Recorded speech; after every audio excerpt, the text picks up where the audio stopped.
और अब तो बाकायदा हमारा इंडिया, हमारे मुल्क में बाकायदा खुल करके मीडिया वाले इस्लामिक आतंकवाद का बाकायदा न्यूज पे चला रहे हैं कि साहब इस्लामी आतंकवाद होता है। हमने हमेशा कहा है आतंकवाद को, दहशतगर्दी को किसी मजहब के एंगल से न देखा जाए। आतंकवाद का कोई धर्म नहीं होता है मेरे प्यारे साथियों। और जहां तक इस्लाम का ताल्लुक है, इस्लाम आतंकवाद और दहशतगर्दी से उतना ही दूर है जितना जमीन व आसमान के दरमियान फासला है मेरे साथियों। अल्लाह के नबी जो शरीयत लेकर के आए, उस शरीयत में आतंकवाद की गुंजाइश कैसे हो सकती है? वो शरीयत तो ये कहती है मन कतल नफ्सन बिगैर नफ्सिन औ फसादिन फिल अर्दी फकअन्नमा कतलन नास जमिया। एक इंसान की हत्या करने वाला सारी इंसानियत का कातिल है। वमन अहयाहा फकअन्नमा अहयन नास जमिया। एक इंसान की जान बचाने वाला सारी मानवता को बचाने वाला है। कश्मीर में 22 अप्रैल को जो हादसा हुआ और जो घटना हुई और 26-27 लोग जो मारे गए, उनको मारने वाले कौन थे? अभी तक जो भी चीजें हैं वो एक शक की बुनियाद पर हैं। जांच एजेंसियां जांच कर रही हैं, हम उस पर बात नहीं करेंगे। लेकिन मरने वालों में एक नाम आपको सैयद आदिल हुसैन का मिलेगा, जो श्रीनगर का रहने वाला था। और वहां पे जो प्रत्यक्षदर्शी थे, जो मौके वारदात पर मौजूद लोग थे, उन्होंने बताया कि उन दहशतगर्दों को जो इस्लाम का नाम लेकर के और सामने वालों का मजहब पूछ करके उनको मार रहे थे, आदिल हुसैन ने कहा कि भाई ये मासूम लोग हैं, इनको क्यों मारते हो? उन लोगों को बचाने के लिए आदिल हुसैन ने अपनी जान दे दी। उन आतंकवादियों ने, उन दहशतगर्दों ने उसके भी सीने में गोली उतार दी। वो मर गया और कुरान की सायत पर अमल करके गया। मन अहयाहा फकअन्नमा अहयन नास जमिया। एक इंसान की जान बचाने वाला भी पूरी इंसानियत को बचाने वाला है। आपने इजलासे आम का जो उन्वान रखा है वो है दीन रहमत। दीन रहमत कौन लेकर के आया?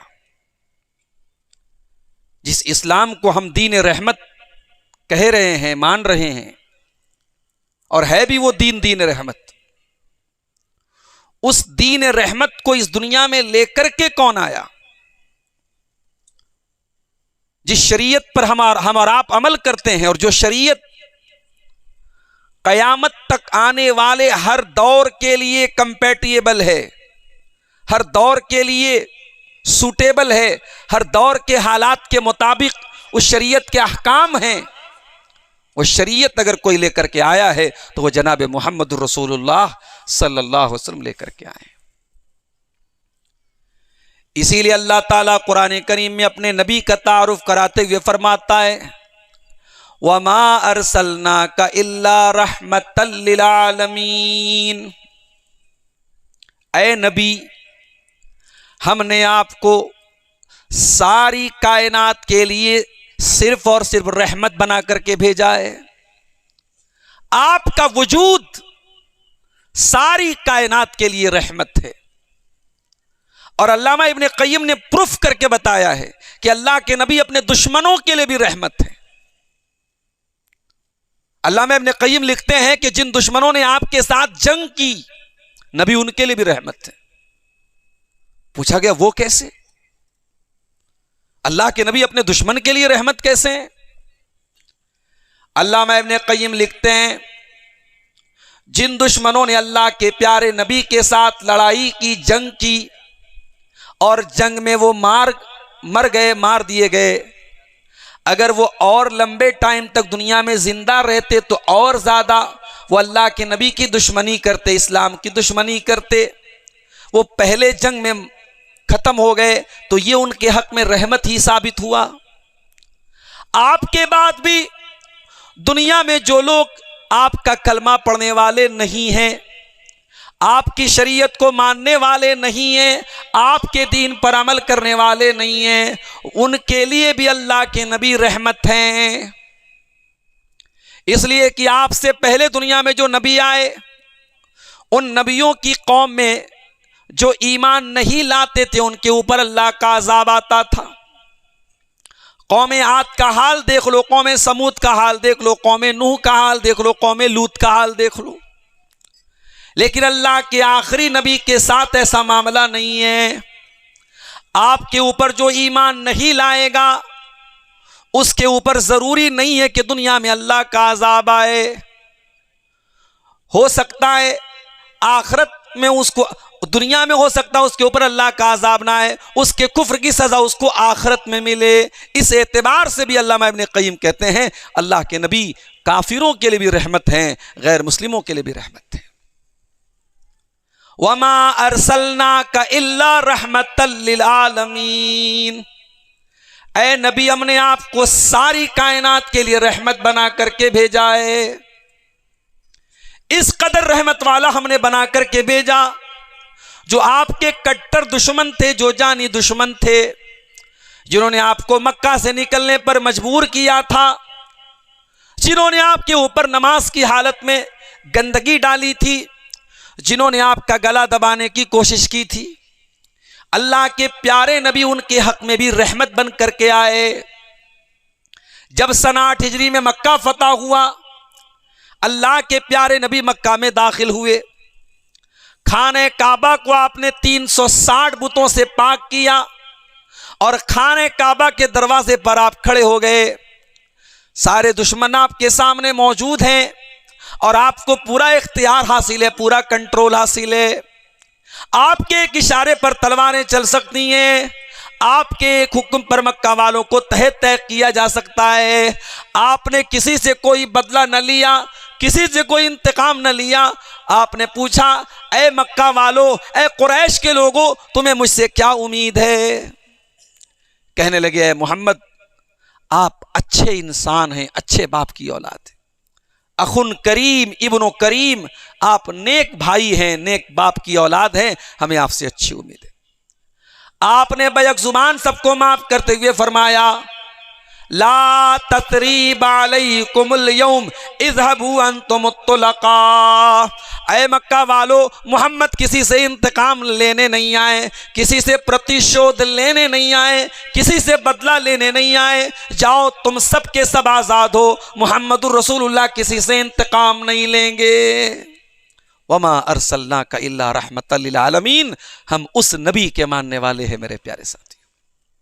बड़ी आसानी से कह दिया जाता है, इस्लाम आतंकवाद की शिक्षा देता है। और अब तो बाकायदा हमारा इंडिया, हमारे मुल्क में बाकायदा खुल करके मीडिया वाले इस्लामिक आतंकवाद का बाकायदा न्यूज पे चला रहे हैं कि साहब इस्लामी आतंकवाद होता है।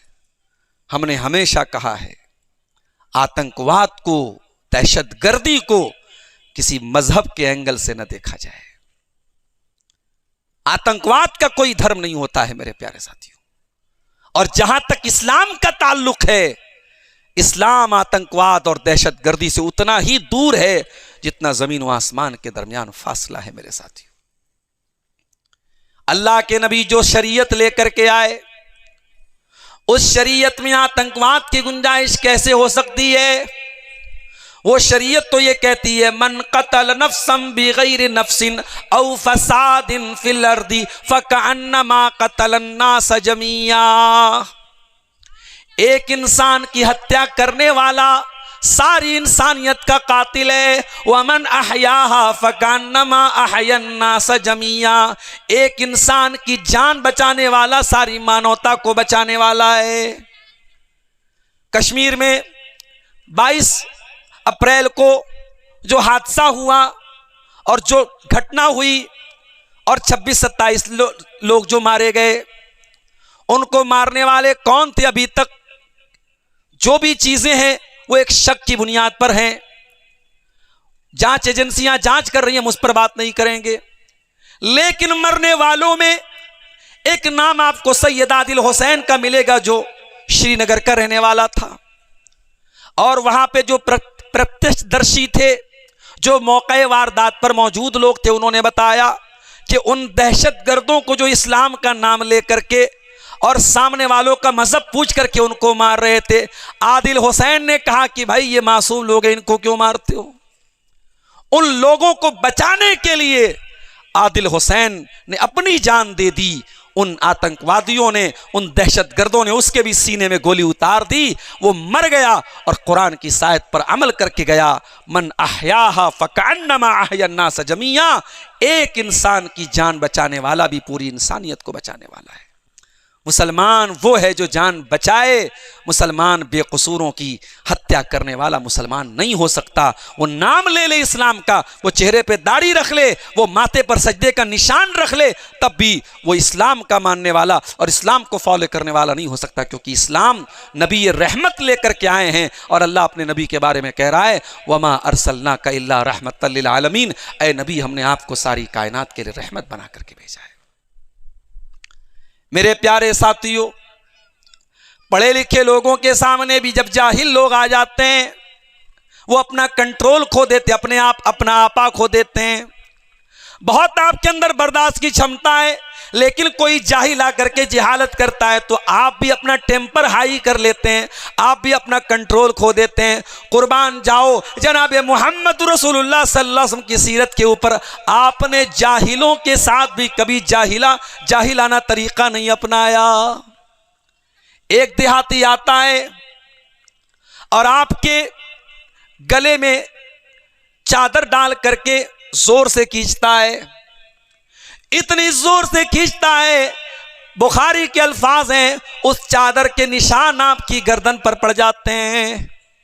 ओहो, सहाबे किराम को कितना बुरा लगा होगा। हम तो हदीस में पढ़कर के हमें गुस्सा आ रहा है। जरा सोचो, सहाबे किराम ने जब इस मंजर को देखा होगा उनको कितनी तकलीफ हुई होगी। अल्लाह के नबी के गले में चादर डाल के खींच रहा है, इतनी जोर से खींच रहा है कि अल्लाह के नबी की गर्दन पे निशान पड़ जाते हैं। और बड़ी बदतमीजी से कहता है, या मोहम्मद आतिनी मिन मालिल्लाहिल्लज़ी आताका। ऐ मोहम्मद, अल्लाह ने जो तुझको माल दिया है वो तेरे बाप का माल नहीं है, उस माल में से तू मुझको भी दे। अल्लाह के नबी समझ गए ये जाहिल आदमी है, ये बद्दू है, देहात का रहने वाला है, पढ़ा लिखा नहीं है, कल्चर नहीं है, तहजीब नहीं है, सभ्यता नहीं है इसके अंदर। अल्लाह के नबी चाहते सहाबा को हुक्म देते, वही उसकी धुनाई हो जाती, पिटाई हो जाती उसकी। मगर अल्लाह के नबी, वमा अरसलनाका इल्ला रहमतल लिल आलमीन, आप रहमत बन करके आए। आपने बड़ी नरमी से सहाबा से कहा, इसको माल दे दो, इसको सदका दे दो, इसको पैसा दे दो।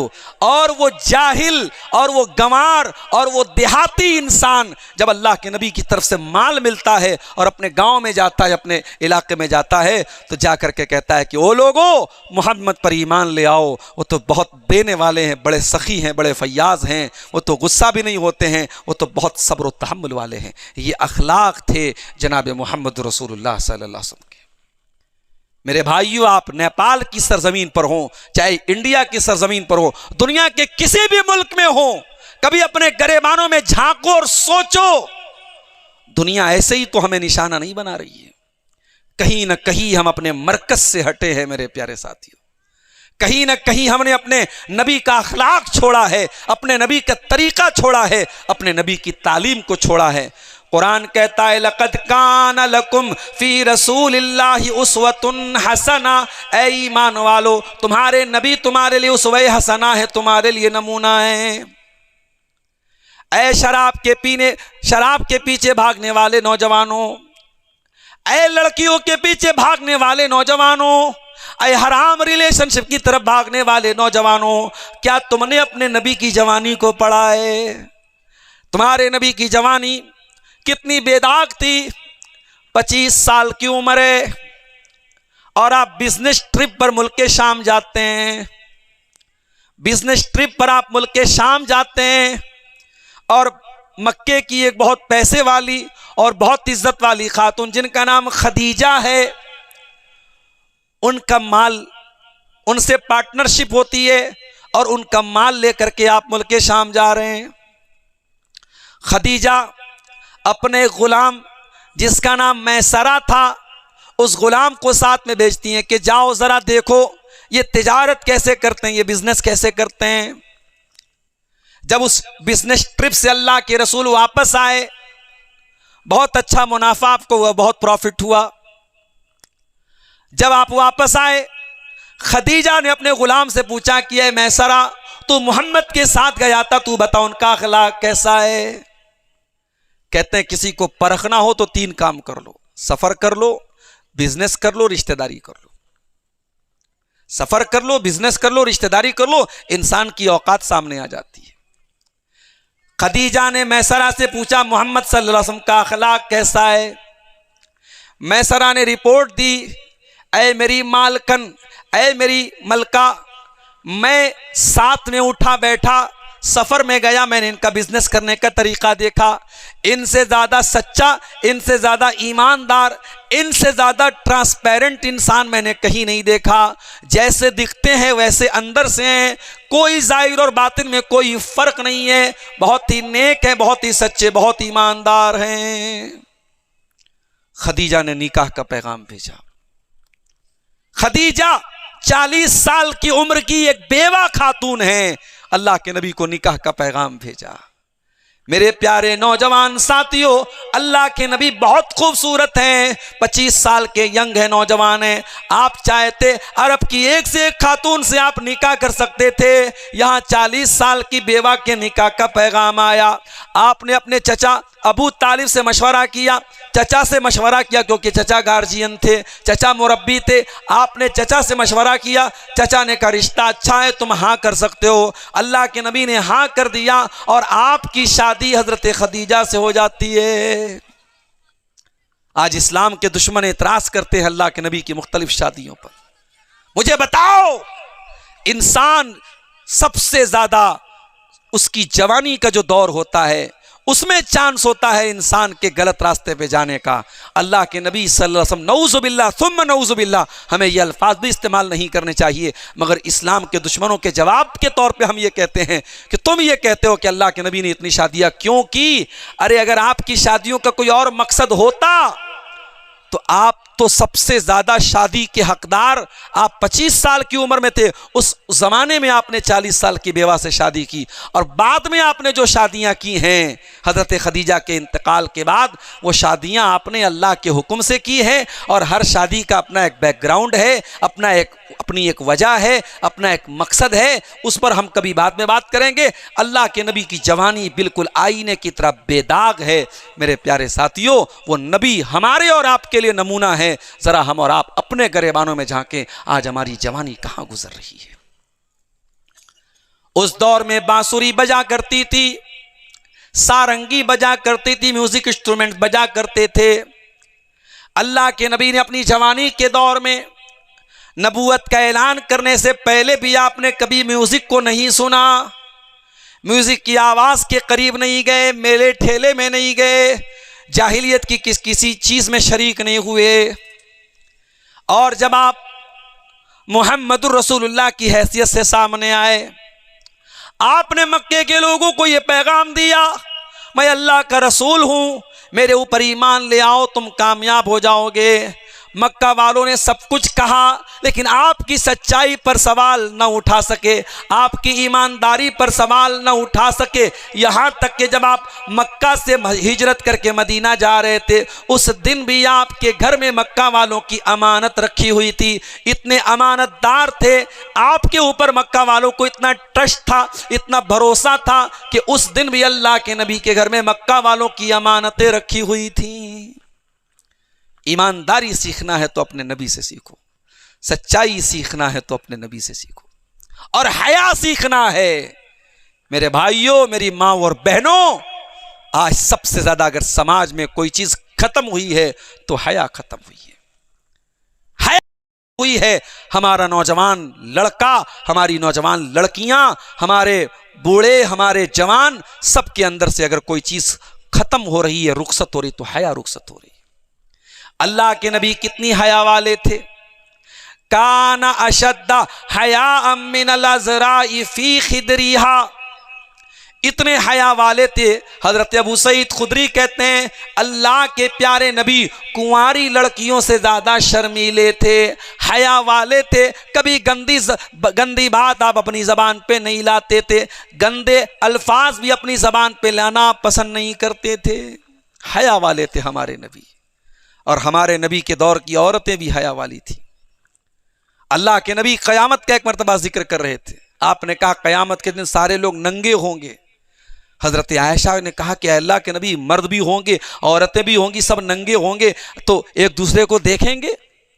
हज़रत आयशा इतनी हया वाली थी, उनके लिए यह तसव्वुर के बाहर की बात थी कि क़यामत के दिन जब मर्द औरत सब इकट्ठा होंगे और सब नंगे होंगे तो एक दूसरे को देखेंगे। अल्लाह के नबी ने फरमाया या आयशा अल अम्रु अशद्दु मिन अन युहिम्महुम ज़ाका, क़यामत का दिन इतना सख्त होगा, वहाँ किसको इतनी फुर्सत है कि दूसरे को देखे? अय आयशा, क़यामत के दिन नफसी नफसी का आलम होगा, वहाँ कोई दूसरे को नहीं देख पाएगा। मेरे अजीज़ों, नबी की बीवियाँ भी हया वाली थी। नबी के दौर की औरतें इतनी हया वाली थी। अल्लाह के नबी मस्जिद से निकल रहे हैं, आपने देखा कि मर्दों और औरतों का जमघट है। मर्द भी मस्जिद से निकल रहे हैं, औरतें भी निकल रही हैं, रश हो रहा है मर्दों का औरतों का। आपने बड़े गुस्से में फरमाया इस्ताखिरना फ़इन्नहु लैसा लकुन्ना अन तहक़ुक़्ना तरीक़, ऐ औरतों तुम किनारे से चलो, बीच रास्ते में से चलना ये तुम्हारा काम नहीं है। आपने एक मर्तबा ये बात फरमाई कि ऐ औरतों तुम किनारे से चलो। नबी ने एक मर्तबा ये कहा, हदीस के अल्फाज हैं, उस दिन के बाद से सहाबियात कभी बीच रास्ते में से नहीं चलती थी, हमेशा साइड से चलती थी, किनारे से चलती थी। और इतने किनारे से चलती थी फ़कानतिल मरअतु तल्तसिक़ु बिल जिदार, कि औरतों का कपड़ा दीवार में चिपक जाता था, दीवार से लग जाता था, इतना किनारे से चलती थी, क्योंकि नबी ने कह दिया था तुम किनारे से चला करो। नबी के दौर की औरतें, कुरान की आयत उतरी वलियज़रिबना बिखुमुरिहिन्ना अला जुयूबिहिन्ना, ऐ मुसलमान औरतों तुम अपना दोपट्टा अपने गरेबान पे रखा करो, अपने सीने पे अपना दोपट्टा रखा करो। हज़रत आयशा फरमाती हैं यरहमुल्लाहु निसाइल मुहाजिरातिल अव्वल, अल्लाह रहमत नाजिल फरमाए मुहाजिरीन की औरतों के ऊपर। जब कुरान की यह आयत नाजिल हुई, उनके पास दोपट्टा नहीं था, फशक़क़ना मुरूतहुन्ना फ़ख्तमरना बिही, उन्होंने अपनी चादर के दो टुकड़े कर दिए और अपनी चादर को ही दोपट्टा बना लिया। कुरान की आयत पर फौरन अमल किया। मौलवी साहब 1.5 घंटा तकरीर कीजिएगा, मौलवी साहब 2 घंटा तकरीर कीजिएगा। इशा के बाद से लेकर के 2-2 बजे तक प्रोग्राम हमारे नेपाल और इंडिया में चलते हैं, और सुबह बेनमाजी बेनमाजी ही रहता है, शराबी शराबी ही रहता है, जानी जानी ही रहता है। न किसी को अपनी इस्लाह का ख्याल आता है, न किसी को अपनी तौबा का ख्याल आता है। क्यों? ये कान सुनने का आदी हो गया है, ये कान सुनने का आदी हो गया है। जलसों में सुना जा रहा है, यूट्यूब पर सुना जा रहा है, लाइव प्रोग्राम चल रहा है, सुना जा रहा है। सुनने की आदत है, अमल करने की आदत नहीं है। सहाबे किराम को अमल करने की आदत थी। एक मर्तबा कुरान की आयत नाजिल हुई कि ऐ औरतों अपना दोपट्टा अपने गरेबान पर रखो। मुहाजिरीन की औरतों ने अपनी चादर को 2 टुकड़े करके उसको अपना दोपट्टा बना लिया। तो मेरे नबी हया वाले थे मेरे साथियों। मेरे नबी बहुत बहादुर भी थे, इतने बहादुर थे आप, जंगे ओहद के मैदान में एक ऐसा मौका भी आया जब अल्लाह के नबी को टारगेट करके दुश्मनों ने निशाना बनाया। आपके दो सामने के दांत तोड़ दिए गए, आपका पूरा चेहरा खून से भर गया, जख्मी हालत में आप मैदान जंग में हैं। दुश्मन का हमला देख करके बहुत सारे सहाबा मैदान छोड़ करके जाने लगे, मुहम्मदुर रसूलुल्लाह मैदान छोड़ करके नहीं गए। आप डटे रहे और आपके साथ बहुत सारे सहाबा भी डटे रहे। अल्लाह के नबी अपने सहाबा के लिए एक मिसाल बन करके खड़े रहे कि मैदान जंग में जो भी हालात आ जाएं, डटे रहना और जमे रहना ये मोमिन की निशानी है। जंगे हुनैन के मौके पर जब दुश्मनों ने तीर बरसाया और सहाबे किराम तीर का अचानक हमला बर्दाश्त नहीं कर पाए और पीछे जाने लगे। अल्लाह के नबी मैदान जंग के बीच में खड़े हो गए और आपने साहबा से कहा, इलैया इबाद अल्लाह, आए अल्लाह के बंदो मेरे पास आओ, अनन नबिय्यु ला कज़िब अना इब्नु अब्दुल मुत्तलिब, मैं अल्लाह का सच्चा नबी हूँ, मैं झूठा नहीं हूँ, मैं अब्दुल मुत्तलिब का बेटा हूँ। ओ लोगों मेरे पास आओ, मैं भागने वाला नहीं, मैं मैदान छोड़ के भागने वाला नहीं हूँ। बहादुर थे अल्लाह के नबी, इतने बहादुर थे आप कि दुआ किया करते थे, अल्लाह तेरी राह में शहादत की मौत नसीब हो जाए, लवदित्तु अन उक़्तल फ़ी सबीलिल्लाह, अल्लाह तेरी राह में मुझे शहादत की मौत मिल जाए। और उलमा लिखते हैं कि अल्लाह ताला ने अपने नबी की दुआ को कबूल किया।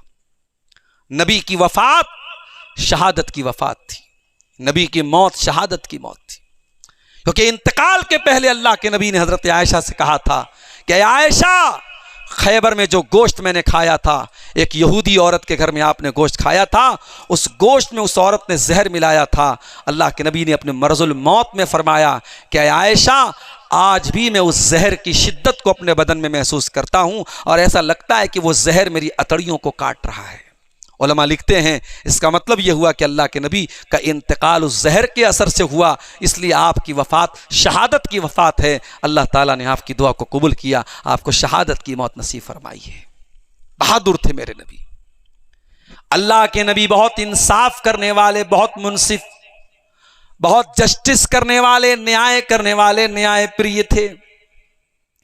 इतने बड़े आप मुनसिफ और इंसाफ करने वाले, इंसाफ परवर थे। एक मर्तबा कबीले बनु मखज़ूम की एक औरत जिसका नाम फातिमा था, उसने चोरी की। बहुत बड़ा कबीला था उसका, हज़रत खालिद बिन वलीद का कबीला था, अबू जहल का कबीला था, बहुत बड़ा कबीला था बनु मखज़ूम का। उसके कबीले के लोगों ने कहा, हमारे ख़ानदान की औरत ने चोरी की है, हाथ कटेगा तो बहुत बदनामी होगी, हाथ नहीं कटना चाहिए। लोगों ने अब हिम्मत नहीं पड़ रही कि अल्लाह के नबी से डायरेक्ट कौन बात करेगा। लोगों ने हज़रत खालिद, हज़रत ओसामा बिन ज़ैद को पकड़ा। ओसामा बिन ज़ैद कौन थे? अल्लाह के नबी के बहुत चहेते थे, अल्लाह के नबी बच्चे की तरह इनसे प्यार किया करते थे। ओसामा बिन ज़ैद से लोगों ने कहा कि आप अल्लाह के नबी के बहुत महबूब हैं, आप हमारी सिफारिश कर दीजिए और आप अल्लाह के नबी के सामने ये बात रख दीजिए कि उस औरत का हाथ ना काटा जाए। उसामा बिन ज़ैद अल्लाह के नबी के पास आए, बुखारी और मुस्लिम की रवायत है, और आकर के उस औरत के हक में सिफारिश करने लगे। अल्लाह के नबी का चेहरा गुस्से से लाल हो गया। आपने फरमाया, है उसामा, अतशफ़ौ फ़ी हद्दिम मिन हुदूदिल्लाह, अय उसामा क्या तुम चाहते हो मैं अल्लाह के कानून को तोड़ दूं, मैं अल्लाह के कानून को बदल दूं? अय उसामा व अयमुल्लाहि वल्लाहि लौ अन्ना फातिमा बिन्त मुहम्मदिन सरक़त लक़तातु यदहा। अय उसामा, ये तो कबीले बनु मखज़ूम की फातिमा है, अगर मोहम्मद की बेटी फातिमा भी चोरी करती, अगर मेरी बच्ची फातिमा भी चोरी करती, मेरी अदालत से कोई और फैसला ना आता, लक़तातु यदहा, मैं अपनी बेटी का भी हाथ कटवा देता। ये इंसाफ था जनाबे मुहम्मदुर रसूलुल्लाह सल्लल्लाहु अलैहि वसल्लम का। और इसीलिए आप जो कुरान लेकर के आए, वो कुरान भी हमें यही शिक्षा देता है, वला यजरिमन्नकुम शनआनु कौमिन अला अल्ला तादिलू। ऐ ईमान वालो, किसी कौम से अगर तुम्हारी दुश्मनी है, अदावत है, अदावत का भी ये मतलब नहीं कि तुम नाइंसाफ़ी करो। दुश्मन के साथ भी अन्याय करना और दुश्मन के साथ नाइंसाफ़ी करना, इस्लाम तुम्हें इसकी भी शिक्षा नहीं देता, इस्लाम तुम्हें इसकी भी तालीम नहीं देता। मेरे नबी इंसाफ करने वाले थे। मेरे नबी रिश्तों के एतबार से कैसे थे? आप बेटे कैसे थे, आप भाई कैसे थे, आप बाप कैसे थे? आइए जरा इस पर भी एक रोशनी डाल लेते हैं। आपने 6 साल की उम्र में अपनी मां को खो दिया, बाप को तो पाया ही नहीं, पैदा हुए तो बाप का इंतकाल हो चुका था। आप यतीम थे और यतीम का दर्द आपसे बेहतर कौन समझ सकता था। इसीलिए मौलाना हाली को कहना पड़ता है, फ़कीरों का मलजा यतीमों का मावा, गुलामों का वाली फ़कीरों का मौला, वो नबियों में रहमत लक़ब पाने वाला, मुरादे गरीबों की बरलाने वाला। यतीम का दर्द मेरे नबी से बेहतर कौन समझ सकता था। आपने दुनिया को पैगाम दिया, अना व काफिलुल यतीम कहातैन, मैं और यतीम की परवरिश करने वाला दोनों जन्नत में ऐसे रहेंगे। आपने 6 साल की उम्र में माँ को खो दिया, माँ का प्यार आपको न मिला, लेकिन आप अपनी माँ को याद किया करते थे। एक मर्तबा सहाबा को लेकर आप अपनी माँ की कब्र पे जाते हैं और माँ की कब्र पे जाने के बाद अपनी माँ को याद करके अल्लाह के नबी रोने लगते हैं। इतना रोते हैं आपकी दाढ़ी आंसुओं से भीग जाती है, आप भी रोते हैं और आपके सहाबा भी रोने लगते हैं। और आप कहते हैं, ऐ मेरे सहाबा, मैंने अल्लाह ताला से इजाज़त मांगी थी, मैं अपनी माँ के लिए मग़फ़िरत की दुआ करना चाहता हूँ। अल्लाह ने मग़फ़िरत की दुआ करने की इजाज़त मुझको नहीं दी। मैंने माँ की कब्र की ज़ियारत की इजाज़त मांगी तो अल्लाह ने मुझको इजाज़त दे दी। तो तुम भी कब्रस्तान जाया करो, वहाँ जाने से आखिरत की याद आती है। माँ की कब्र पे आप गए, आपने माँ को याद किया। जिन औरतों ने आपको दूध पिलाया था, जो रज़ाई माएँ थीं, वो जब कभी आपके पास आती थीं, अल्लाह के प्यारे नबी उनका बड़ा एहतराम करते थे, अपनी चादर बिछा के उनको बिठाते थे, माँ का दर्जा देते थे। आपने हज़रत हलीमा का दूध पिया था, वो आपकी रज़ाई माँ थी। हज़रत हलीमा की एक बेटी थी जिसका नाम शैमा बिन्त हारिस था। जब ये जंगे हुनैन में गिरफ्तार होकर के पकड़ करके लाई गई, अल्लाह के नबी से किसी ने कहा कि ये शैमा बिन्त हारिस हैं, हलीमा की बेटी हैं। अल्लाह के नबी ने फ़ौरन सहाबा से कहा इनको आज़ाद किया जाए, और आपने अपनी चादर को बिछाया कि ये मेरी बहन है, ये मेरी बाजी है, मेरी बहन है। आपने बहन को सम्मान दिया, बहन को इज़्ज़त दी। मेरे प्यारे साथियों, एक बेहतरीन भाई आप थे, एक बेहतरीन बेटे आप थे। आपने माँ और बाप का जो दर्जा था आपने नहीं पाया, लेकिन जिसको माँ का दर्जा देना चाहिए उसको माँ का दर्जा दिया, जिसको बाप का दर्जा देना चाहिए उसको बाप का दर्जा आपने दिया। आप कैसे बाप थे? 4 बेटियों के आप बाप थे। आप अपनी बच्चियों से बहुत मोहब्बत करते थे, अपनी बच्चियों की हर ज़रूरत का ख्याल करते थे, मगर आपने अपनी बच्चियों को दीनदार बनाया, हयादार बनाया, शरीयत वाला बनाया, दीन वाला बनाया। आपने बेटियों की शादी करने में ये नहीं देखा कि दामाद बहुत पैसे वाला मिल जाए, दामाद बहुत ऊंचे मर्तबे वाला मिल जाए। आपने दीनदारी को देखा। आपकी बड़ी बेटी ज़ैनब का निकाह हज़रत अबुल आस से होता है। आपकी रुक़ैया और उम्मे कुलसूम 2 बेटियां हैं, एक के बाद एक हज़रत उस्मान गनी के निकाह में आती हैं, और सबसे छोटी बेटी, सबसे लाडली बेटी आपकी हज़रत फ़ातिमा, उनकी शादी आप हज़रत अली से करते हैं। हज़रत अली बहुत गरीब थे, बहुत गरीब थे, पैसे की बहुत कमी थी उनके पास, मगर अल्लाह के नबी ने यह नहीं देखा कि पैसे की कमी है। आपने अली का किरदार देखा और आपने अपनी बेटी की शादी अली से की। और ये नहीं कि शादी कर दी अब बेटी को भूल जाओ, नहीं। अल्लाह के नबी अपनी बेटी के घर आते हैं, जाते हैं, हाल चाल लेते हैं, कोई ज़रूरत पड़ती है बताते हैं। एक मर्तबा आप अपनी बेटी फ़ातिमा से मिलने के लिए गए, बुखारी की रिवायत है। आप दरवाज़े से वापस चले आए, बेटी को पता चला कि मेरे बाप आए थे और आकर के चले गए। बेटी ने कहा, हज़रत अली को भेजा कि जाओ पूछो अब्बा जान से क्या बात है, आकर के क्यों वापस चले गए। अल्लाह के नबी ने कहा कि ए अली, जब मैं बेटी से मिलने गया उसके दरवाजे पर मैंने एक डिज़ाइनदार पर्दा देखा, एक डिज़ाइनदार पर्दा मैंने देखा। ए अली, मेरी बेटी फ़ातिमा मेरे कलेजे का टुकड़ा है। जब मैं दुनियादार नहीं हूँ, मैंने दुनिया से कोई लेना देना नहीं रखा, मेरी बेटी के दरवाजे पर ऐसा डिज़ाइनदार पर्दा क्यों आया? जाओ मेरी बेटी फ़ातिमा से कह दो वो पर्दा उतार करके मदीना के किसी गरीब फैमिली को दे दे।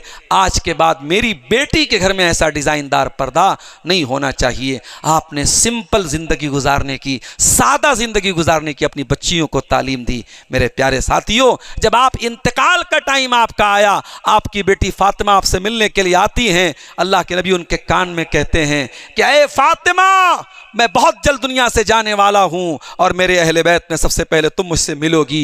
इतना सुनना तो हज़रत फ़ातिमा रोने लगती है। उसके बाद आप कहते हैं अमा तरदीना अन तकूनी सय्यदत निसाई अहलिल जन्ना, ऐ फ़ातिमा क्या तो इस बात पर राज़ी नहीं है कि तू तमाम जन्नती औरतों की सरदार बनेगी। जब हज़रत फ़ातिमा ने ये सुना तो वो मुस्कुराने लगी, हंसने लगी। मेरे प्यारे साथियों, अल्लाह के नबी एक बेहतरीन बाप भी थे।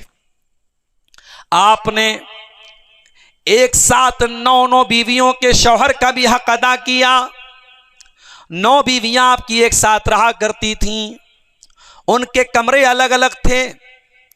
हमारी तरह ज्वाइंट फैमिली नहीं थी, सेपरेट फैमिली थी। 9 बीवियां 9 अलग अलग कमरों में रहा करती थीं और आप उन तमाम बीवियों के हुकूक अदा किया करते थे। जब आप घर में आया करते थे और आपके पास फुर्सत के औकात होते थे तो आप अपने घर वालों के कामों में हाथ भी बटा दिया करते थे। हमारे यहाँ तो साहब बड़ी ऐब की बात है, औरत का काम है, हम क्यों हाथ बटाएं। अल्लाह के नबी से ज्यादा बिजी और आपसे बड़ा इंसान कौन हो सकता है। हजरत आयशा से पूछा गया अल्लाह के नबी घर में होते थे तो क्या करते थे। फरमाया यहलुबु शातहु व यफली सौबहु व यखदुमु अहलहु। अल्लाह के नबी अपनी बकरी का दूध खुद धो लिया करते थे, अपने कपड़े को खुद झाड़ लिया करते थे, अपने जूते का तस्मा खुद बांध दिया करते थे और अपने घर वालों के कामों में हाथ बटा दिया करते थे। बेहतरीन शौहर थे अल्लाह के नबी। बीवियों के जज्बात का ख्याल करते थे। जहां एक से ज्यादा बीवियां होती हैं आपस में टकराव होता है, सौतन आपस में लड़ती हैं, टकराव होता है। अल्लाह के नबी ने 9 बीवियों को हैंडल किया, यह भी एक कमाल था और आने वाली इंसानियत को एक पैगाम था कि ऐ शौहरों, तुम अपनी शादीशुदा जिंदगी को खूबसूरत बनाना चाहते हो तो जनाब मोहम्मद रसूलुल्लाह की सीरत पढ़ लेना। अल्लाह के नबी किस तरीके से अपनी शादीशुदा जिंदगी को बेहतरीन बनाते हैं। कभी आप हजरत आयशा को प्यार से आइश बोलते थे, कभी आप आयशा को सिद्दीक की बेटी बोलते थे, कभी हजरत आयशा को हुमैरा बोलते थे। अलग अलग नामों से अल्लाह के नबी अपनी बीवियों को खिताब करते हैं और एक मर्तबा फरमाते हैं ऐ आयशा, मुझे समझ में आ जाता है तुम कब मुझसे गुस्सा होती हो और तुम कब मुझसे खुश होती हो। कहा कि अल्लाह के नबी कैसे पता चलता है। कहा आयशा, जब तुम मुझसे गुस्सा होती हो तो कसम खाते हुए कहती हो इब्राहीम के रब की कसम, और जब मुझसे राज़ी होती हो तो कहती हो मोहम्मद के रब की कसम। जब तुम गुस्से में होती हो तो कसम खाती हो तो मेरा नाम नहीं लेती हो। हज़रत आयशा ने कहा अल्लाह के नबी, मैं गुस्से में भी आपका नाम नहीं लेती हूँ मगर आपकी मोहब्बत में कोई कमी नहीं आती। दिल में आपकी मोहब्बत वैसी रहती है, बस गुस्से का इजहार करती हूँ, आपका नाम छोड़ती हूँ, आपको नहीं छोड़ती हूँ। ये मोहब्बत मियाँ बीवी की दुनिया के हर शादीशुदा जोड़े को एक पैगाम देती है कि आओ सीरत रसूल की रोशनी में अपने रिश्तों को सुधार लो मेरे साथियों। और एक आखिरी चीज़, घड़ी हमारी 2 की तरफ जा रही है, लंबा सफ़र करना है, एक आखिरी चीज़ बयान करके बात ख़त्म करता हूँ। अल्लाह के नबी की सीरत में हमें एक और चीज़ मिलती है।